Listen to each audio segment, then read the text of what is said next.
Advertencia.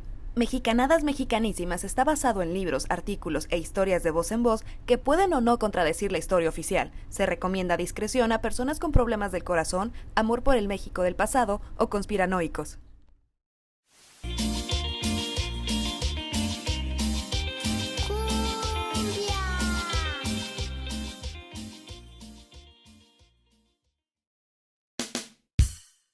México tendrá muchas cosas de qué avergonzarse, su violencia, su machismo, su corrupción, incluso la incompetencia de sus líderes. Pero si de algo nunca se va a poder avergonzar, es de las 127 millones de mujeres que mueven este país día con día. Con una falta de ídolos y héroes que llenen el alma de patriotismo, hoy, Mexicanadas Mexicanísimas está dedicada con mucho cariño a una morra que debería de tener cuando menos un capítulo en los libros de historia de la SEP. La mismísima Carmelita Torres, que con tan solo 17 años hizo algo que ni los presidentes mexicanos se han atrevido a hacer.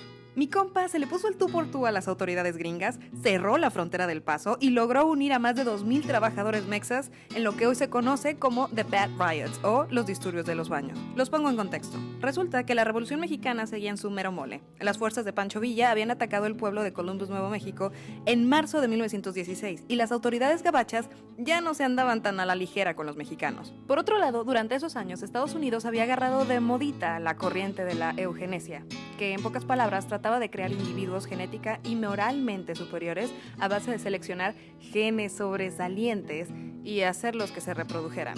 O sea, porno nazi. Esta corriente provocó que las reglas de migración se hicieran más estrictas, cerciorándose de que las personas que entraban a los Estados Unidos fueran las adecuadas. Esto coincidió con los años en que la percepción que se tenía de los mexicanos era de estos morenitos revoltosos, piojosos y grasientos, que lo único que traían eran enfermedades. ¿Les suena? Bueno, pues resulta que en ese entonces el alcalde de El Paso, un tal Tom Lee, estaba obsesionado con la limpieza.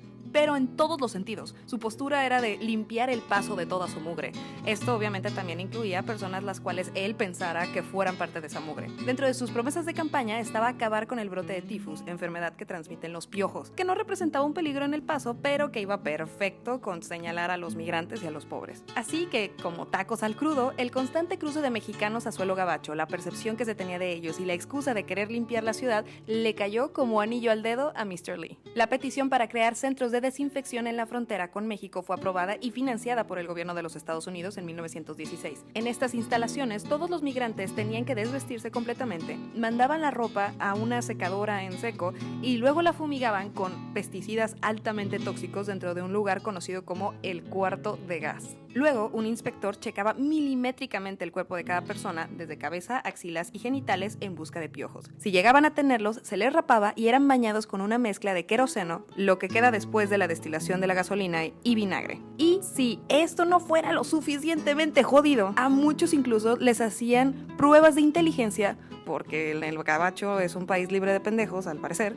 Y por cierto, estas pruebas se hacían a personas que solo hablaban español en inglés. Después de todo este desmadre, les daban su permiso, que les duraba solo 8 días. Y sí, a la semana siguiente a repetir todo el circo de nuevo. Pues bueno, un 28 de enero de 1917, Carmelita Torres, una chica que trabajaba como ayudante de limpieza en El Paso, iba de camino a su trabajo. Cruzaba el puente Santa Fe arriba del tranvía que los llevaba al área de desinfección, cuando decididamente, desde su moreno y muy valiente pecho, dijo: Nel, carnal, a mí ni me vas a encuerar, ni me vas a gasear, ni mucho menos. Voy a dejar que tus oficiales me tomen fotos para luego irlas a poner a sus baños en los pinches tuburios en los que andan, cosa que sí pasaba. Y se negó rotundamente a bajarse del tranvía. No solo eso, convenció a las otras 30 mujeres que venían con ella que no se bajaran tampoco y que protestaran con ella. Al paso de las horas, llegaron a ser 2,000 personas que protestaban en los baños. A tal grado escalaron las protestas que las tropas del general Pershing llegaron a quitar a las mujeres comandadas por Carmelita. Estas se le fueron encima a botellazos, piedras y todas las mentadas de madres que pudieron gritar. Al cabo de 2 días, el gobierno gabacho mandó pedirle al gobierno carrancista apoyo, quienes mandaron al general Francisco Murguía, mejor conocido como el general general Mecates por colgar a villistas. Llega mi compa con su escuadrón de la muerte, pero sus tropas se vieron impotentes junto a la turba enojada de norteñas al grito de guerra. Después de discusiones entre los dos gobiernos, mandaron a representantes al puente y después de una movilización militar, lograron dispersar a las manifestantes. A Carmelita Torres la arrestaron y se ha mencionado como la Rosa Parks mexicana. Sin embargo, y a diferencia de Parks, la heroica demostración de carácter de Carmelita no provocó un cambio en las políticas de desinfección, que se llevaron a cabo hasta los 50.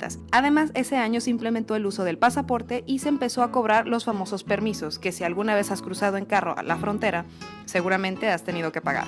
Pero aquí viene lo más jodido de toda esta historia. Resulta que para 1920 las autoridades gringas empezaron a usar como desinfectante para la ropa un químico que andaba agarrando mucho auge en esa época, llamado Zyklon B. ¿Les suena? Fast forward a 1937, en donde el científico alemán Gerhard Peters publicó un artículo destacando todas las virtudes del Zyklon B como método de desinfección, señalando como ejemplo, ustedes adivinaron, las cámaras de desinfección de la frontera de El Paso.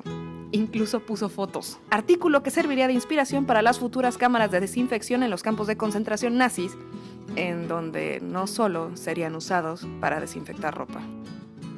Esta práctica de desinfectar a mexicanos piojosos en la frontera siguió en uso incluso durante la época de los famosos braceros. Sí, si tu abuelo alguna vez te contó que trabajó en el campo, en el gabacho durante esos años, a él también le hicieron esto. Así que la próxima vez que te pidan en la escuela que hables de un héroe o que los morros de tu salón quieran poner el mismo altar de Frida Kahlo para el Día de los Muertos, platícales de Carmelita Torres y recuérdales que México está tan lejos de Dios, pero tan cerca de Estados Unidos.